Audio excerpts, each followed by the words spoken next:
కలియుగంలో మంచివారిని కాపాడడానికి, దుష్టులను శిక్షించడానికి శ్రీ మహావిష్ణువు ధరించే 10వ అవతారమే కల్కి. పురాణాల ప్రకారం ఈ కల్కి అవతారం గురించి ఎన్నో రకాల వర్ణనలు మనం విన్నాం. అయితే వాటిలో ఎంతవరకు నిజం ఉంది అన్న విషయాన్ని ఈరోజు తెలుసుకుందాం.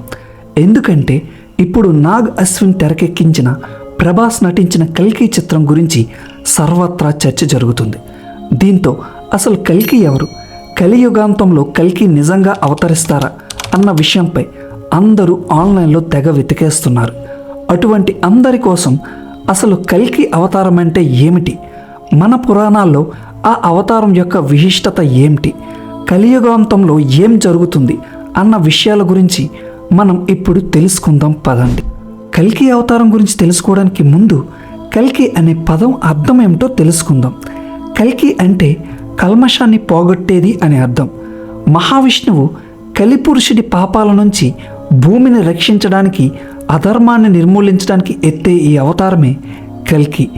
సంబల గ్రామంలో మహావిష్ణువు కల్కి అవతారం జన్మిస్తుందని బౌద్ధ గ్రంథాల్లో ప్రస్తావించారు. కలియుగంలో పుట్టి భూమిపై పెరుగుతున్న దుర్మార్గాలను నాశనం చేయడానికి, ధర్మాన్ని స్థాపించడానికి వచ్చే మహావిష్ణువు దశావతారమే కల్కి రూపం. తెల్లని గుర్రంపై సవారీ చేస్తూ కల్కి వస్తాడని, దుర్మార్గులను అంతం చేసి అమాయకుల్ని రక్షిస్తాడని పురాణాలు చెబుతాయి. రాముడిలాగానే కల్కి అవతారం కూడా ధర్మ పరిరక్షణ కోసం సంభవిస్తుంది. విష్ణు పురాణం, భవిష్య పురాణం వంటి పుస్తకాలలో కల్కి అవతారం గురించి విశదీకరించబడింది. వీటిలో కల్కి ఆవిర్భావం, ఆయన కార్యాలు, ధర్మస్థాపన గురించి ప్రస్తావించబడింది. అలాగే కల్కి పురాణంలో కల్కి జననం, పెంపకం, విద్యాభ్యాసం, పాప నిర్మూలన వంటి అంశాలు వివరించబడ్డాయి. అలాగే కొంతమంది కల్కి అవతారంపై అనేక సందేహాలు వ్యక్తం చేస్తున్నారు.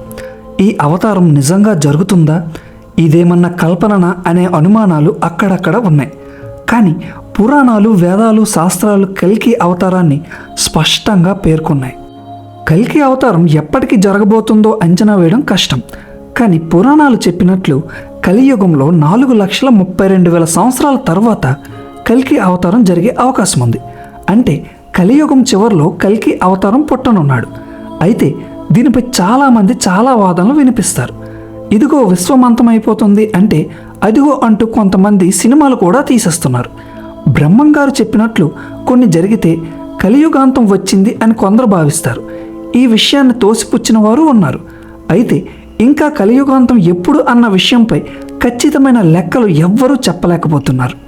కొన్ని ఆధునిక వేదాంతులు, తత్వవేత్తలు కల్కి అవతారం అంటే ఏదో ఒక వ్యక్తిగా కాకుండా ఒక ఆధ్యాత్మిక మార్పు అని భావిస్తున్నారు.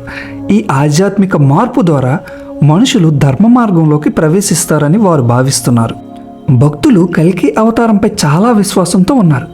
వారి అర్చనల్లో, పూజల్లో కల్కి దేవుణ్ణి ప్రస్తావిస్తూ శాంతి, ధర్మం, సమాధానాన్ని కోరుకుంటారు. ప్రతి మనిషి కూడా కల్కి అవతారాన్ని అందరిలో కూడా చూడాలని, దుర్మార్గులను పారద్రోలాలని కోరుకుంటారు. మీకు ఈ వీడియో నచ్చినట్లయితే లైక్ చేసి మీ ఫ్రెండ్స్కి షేర్ చేయండి.